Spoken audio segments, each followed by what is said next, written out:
कहा जाता है कि कुल्हड़ा दौरे हुकूमत में यहाँ पे कुछ शख्स रहा करते थे जिनका नाम भाई खान था। मकान बने थे कच्चे, बिल्कुल ईंटों के, बिल्कुल जी, बिल्कुल अपना लकड़ी वाली छतें होती थी और ऐसा होता था। ये हर तरफ बंटवारा फैला हुआ था और हैदराबाद की ठंडी हवाएं अपने मकीनों की जुदाई के गम में तपने लगी थी। पहले बिस्सी भी आता था, वो पारा मारने वाला भी आता था, सारे काम होते थे। अम्मा सांस की मरीजा हैं और ऑक्सीजन पर हैं। अम्मा ने बताया कि इनकी ऑक्सीजन खत्म होने वाली है।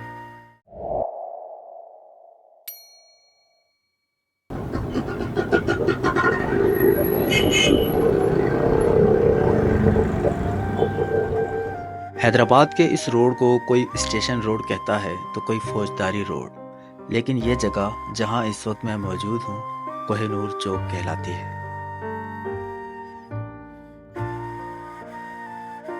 आज हम यहाँ 1947 के बंटवारे में हैदराबाद से बिछड़ जाने वाले एक 88 साला शख्स की यादें कुरेदने आए हैं। उन्हें उनका बचपन याद दिलाने आए हैं। अस्सलाम वालेकुम फ्रेंड, क्या हाल है? आपकी खैरियत से? आज हम जा रहे थे, हमें नानू भाई मिल गए ब्लॉग बनाते हुए, तो हम रास्ते में रुक के हम नानू भाई से सलाम दुआ करने के लिए रुके। और आप बताएं आज हैदराबाद का मौसम कितना अच्छा है। नानू भाई सुबह से जो है हम घूम रहे हैं, 6 बजे से निकले हैं घर से। आज बहुत सर्दी है, ठंडी हवा चल रही है। सर्दी बहुत है वाकई में। आज धूप देखने को नहीं मिली है, हमें 6 बजे से घूम रहे हैं और 12 बज रहे हैं आपके साथ। चले, आज धूप नहीं मिली, आज मैं आपको मिल गया। बहुत शुक्रिया आपका, बहुत शुक्रिया। आज आप मिल गए, ये बात बहुत अच्छी है। बहुत नवाजिश है, बहुत नवाजिश।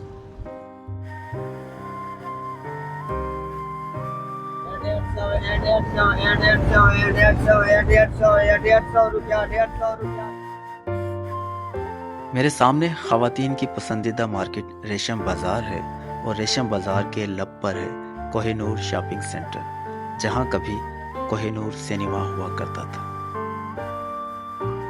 यही रोड जाना जाता है रेशम बाजार के नाम से। आज फ्राइडे है, सुबह का वक्त है, इसलिए मार्केट बंद है। अमूमन यहाँ पे काफ़ी गहमा गहमी होती है और ठीक रेशम बाजार के बिल्कुल बराबर से ही ये जो रोड निकलता है यही है भाई खान की चाड़ी।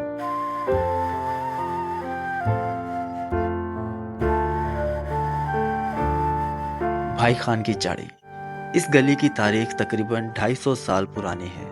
कुल्हड़ा हुक्मरानों की जानिब से पक्का किला तामीर करने के बाद किले के इर्द गिर्द मुख्तलिफ शोबों से ताल्लुक़ रखने वाले लोगों को आबाद किया गया था। यह गली भी गालिबन उसी दौरान आबाद की गई होगी।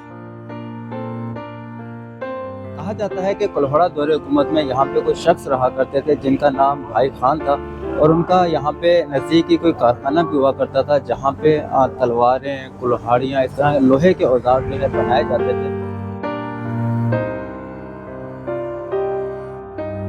ये गली 250 साल पुरानी ज़रूर है, लेकिन हम आपको सिर्फ 78 साल पीछे लेकर जाना चाहते हैं। उस वक्त में जब हर तरफ बंटवारा फैला हुआ था और हैदराबाद की ठंडी हवाएं अपने मकीनों की जुदाई के गम में तपने लगी थी। जमीन का बंटवारा, घरों का बंटवारा, दिलों का बंटवारा, लोगों का बंटवारा। इस बंटवारे के साल ने सब कुछ बांट दिया। हंसते बसते घर उजड़ गए, लोग अपनों से बिछड़ गए।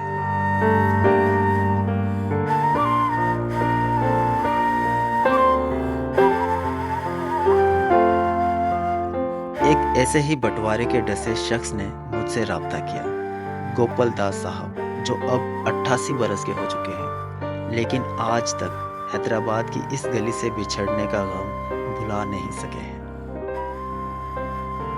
गोपाल दास साहब उस वक्त तकरीबन 10 बरस के थे, लेकिन उन्हें आज भी याद है कि वो इस गली में शाम ढलने तक खेला करते थे। उनकी नानी का घर भी इसी गली में कहीं था, एक आलीशान घर जिसके सहन में एक दरख्त था और वो इस दरख्त के नीचे बैठकर अपनी नानी से कहानी सुना करते थे। गोपाल दास साहब बताते हैं कि उनकी नानी की आवाज़ में इतना सुकून था कि वो अक्सर कहानी सुनते सुनते सो जाया करते थे। अब गोपाल दास साहब की नानी इस दुनिया में नहीं रही और वो दूर, बहुत दूर जा चुकी है, लेकिन गोपाल दास साहब अपनी नानी और नानी के पुराने घर, खास तौर पर उस दरख्त को बहुत याद करते हैं जिसके नीचे बैठकर वो अपनी नानी से कहानी सुनते थे।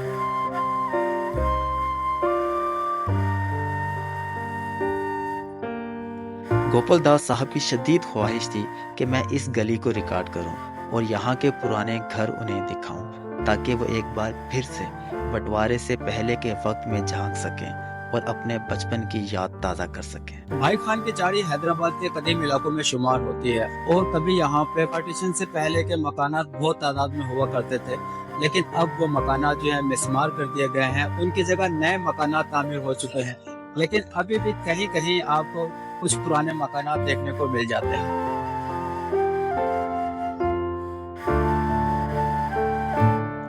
गोपाल दास साहब ने भराई हुई आवाज में मुझसे कहा था, बेटा मेरी फरमाइश पूरी करना, मुझे भाई खान की चाड़ी जरूर दिखाना। काश मैं गोपाल दास साहब को वो दरख्त दिखा सकता, वो घर दिखा सकता जहां उन्होंने अपने बचपन का कीमती वक्त गुजारा, लेकिन अफसोस उन्हें अपने नानी के घर में लगे दरख्त के अलावा कुछ याद नहीं, और याद होता भी तो शायद हम उस घर को तलाश ना कर पाते, क्योंकि इस गली में मौजूद अक्सर पुराने मकानों की जगह नए घर तामीर हो चुके हैं। अपने मकीनों की वापसी की आस लगाए बैठे जो चंद कदीम दरो दीवार हमें नजर आए, उन्हें हमने कैमरे में जरूर कैद कर लिया है, ये सोचकर कि शायद इन्हीं में से कोई घर गोपाल दास साहब की यादें लौटा सके। शायद इन्हीं पुराने दरवाजों में से कोई दरवाजा ऐसा हो जिससे गुजरकर वो अपनी नानी के घर में दाखिल हुआ करते हो।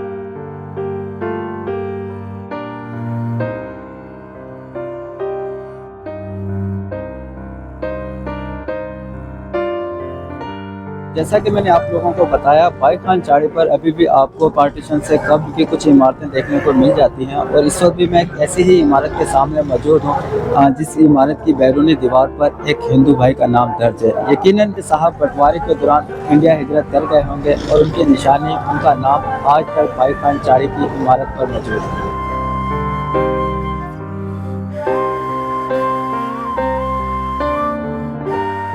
भाई खान की चाड़ी के मनाजिर अब यकीनन वो नहीं रहे होंगे जो पार्टीशन से कब्ल या उसके बाद हुआ करते होंगे, लेकिन मुझे उम्मीद है कि जिन लोगों की हैदराबाद की इस गली से जज्बाती वाबस्तगी है, वो ज़रूर इस वीडियो में से कुछ ऐसा तलाश कर लेंगे जो उन्हें माजी के झरोकों में झांकने पर मजबूर कर देगा, उन्हें गुजरे हुए वक्त में ले जाएगा और वो कुछ देर के लिए ही सही कहीं खो जाएंगे।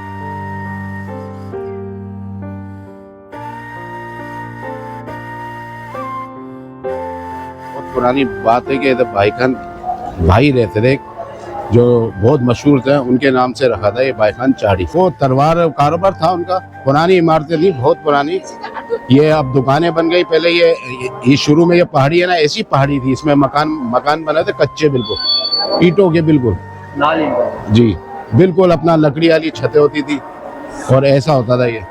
और नीचे ये कोहिनूर प्लाजा नहीं, एक अपना शॉपिंग सेंटर था, उस तरफ टांगों का एक स्टैंड था। ये अपना पहले कोहिनूर सैलमा था, अब ये प्लाजे पे हो गया, प्लाजा बना दिया।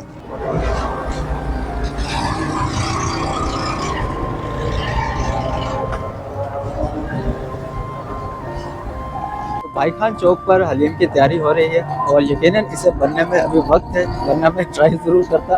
तो चलिए चलते हैं, भाई खान की चाड़ी का सफर हम मजीद आगे बढ़ाते हैं। गोपाल दास साहब के अलावा भी मुझसे कुछ सब्सक्राइबर्स ने भाई खान की चाड़ी को देखने की ख्वाहिश का इजहार किया। मैं उन तमाम नाज़रीन से माजरत चाहता हूँ कि मुझे हैदराबाद की इस तारीखी गली को रिकॉर्ड करने में थोड़ा वक्त लग गया।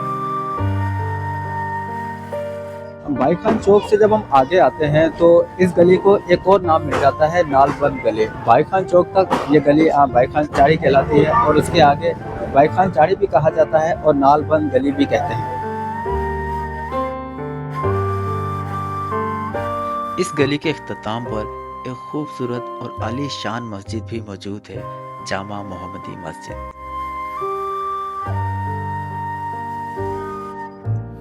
मोहम्मदी मस्जिद से चंद कदम आगे बढ़ें तो ये गली पक्का किला चौक तक पहुंचकर ख़त्म हो जाती है, और इस गली के इख्तिताम पर हैदराबाद की पहचान और इस शहर की इब्तदाई इमारतों में से एक पक्का किला के मरकजी दरवाजे का दीदार होता है।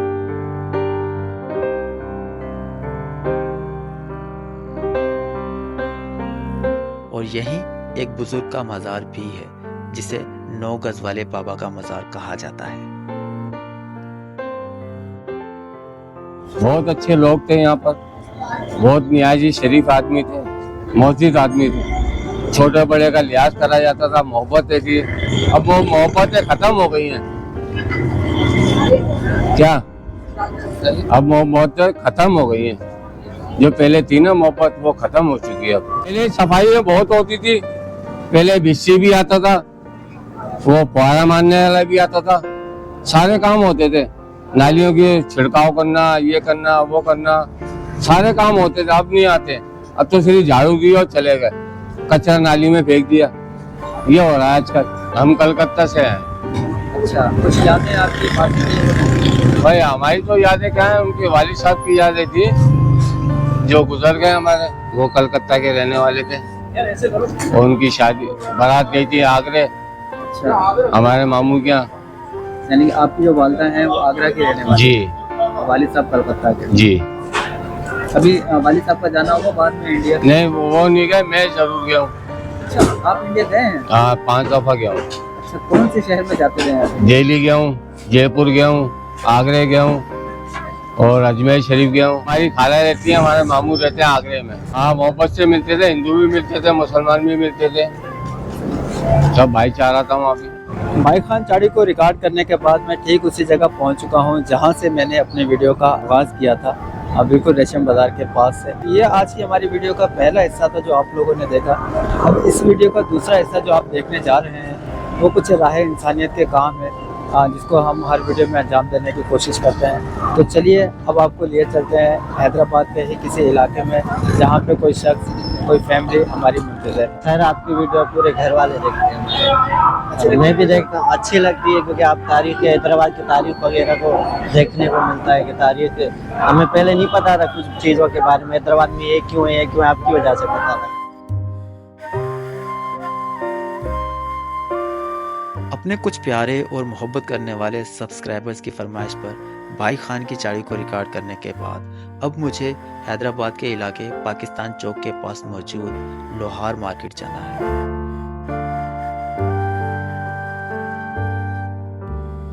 वहाँ एक खातून अपनी 2 छोटी बेटियों और एक छोटे बेटे के साथ रिहाइश पजीर हैं। उनके खावंद का चंद हफ्ते कबल इंतकाल हो चुका है और बेटे कम उम्री के बायस कोई काम नहीं कर सकते, इसलिए घर में काफी तंगदस्ती का आलम है। एक हमदर्द की वजह से मुझे इस फैमिली के बारे में मालूम हुआ और दिल चाहा कि इनकी मुश्किलात में इनके काम आना चाहिए और यही मकसद लिए मेरा सफ़र पाकिस्तान चौक की तरफ जारी है।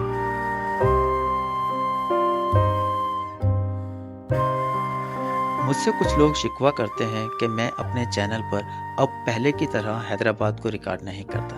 तो जनाब, आप सबका शिकवा बजा है, लेकिन बंदा नाचीज़ की कुछ मजबूरियां हैं।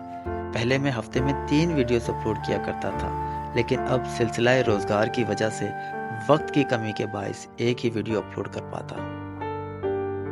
लेकिन मेरी कोशिश होती है कि अपनी हर वीडियो में कुछ ना कुछ हिस्सा हैदराबाद का रिकॉर्ड कर सकूँ।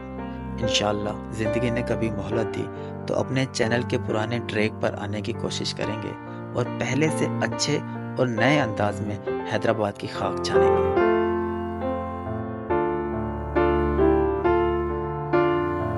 बस हम पहुंच चुके हैं अपनी मंजिल पर, लेकिन उस घर जाने से पहले मैं किराना की दुकान पर जाना चाहूँगा ताकि उस फैमिली के लिए कुछ राशन खरीद सकूँ।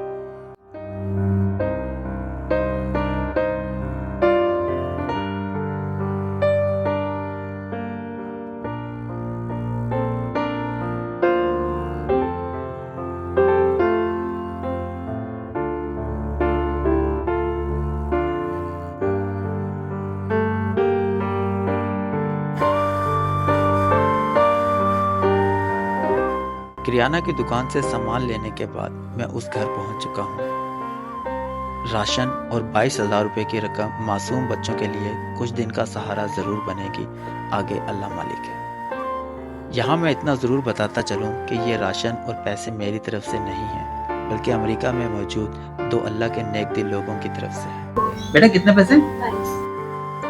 अभी मैं बेवा बहन के घर पर ही मौजूद था कि मुझे एक कॉल मौसूल हुई इन बुजुर्ग खातून की तरफ से जो चारपाई पर लेटी हुई है। अम्मा सांस की मरीजा हैं और ऑक्सीजन पर हैं। अम्मा ने बताया कि इनकी ऑक्सीजन ख़त्म होने वाली है और अम्मा से मैंने वादा किया हुआ है कि जब तक अल्लाह ताला तौफीक और हिम्मत दें ऑक्सीजन सिलेंडर की जिम्मेदारी हमारी है। दुबई से एक हमदर्द इंसान की तरफ से भेजे हुए 20,800 रुपये कुछ दिन अम्मा को सुकून की सांसें देते रहेंगे और अम्मा के दिल से निकलने वाली सच्ची दुआएं दुबई में मौजूद नेक दिल इंसान की मुश्किलात में ज़रूर काम आएंगी इंशाअल्लाह। अल्लाह हाफिज़। ये पैसे हैं 20,800 रुपये। अल्लाह उसकी परेशानी उसने मेरी परेशानी सबसे ज्यादा मुझे ऑक्सीजन की फिक्र है। आपको फिक्रमंद होने की जरूरत नहीं है। जैसा कि मैंने आपसे कहा था कि आपकी ऑक्सीजन की जिम्मेदारी अल्लाह ताला जब तक तौफीक और हिम्मत दे हमारे जिम्मे है। तो आपने मुझे कॉल की और मैं आपके पास आ गया। ठीक है, ऐसे ही अल्लाह तुझे भी खुश रखे, अल्लाह तुझे भी रखे। बहुत शुक्रिया अपना, बहुत शुक्रिया।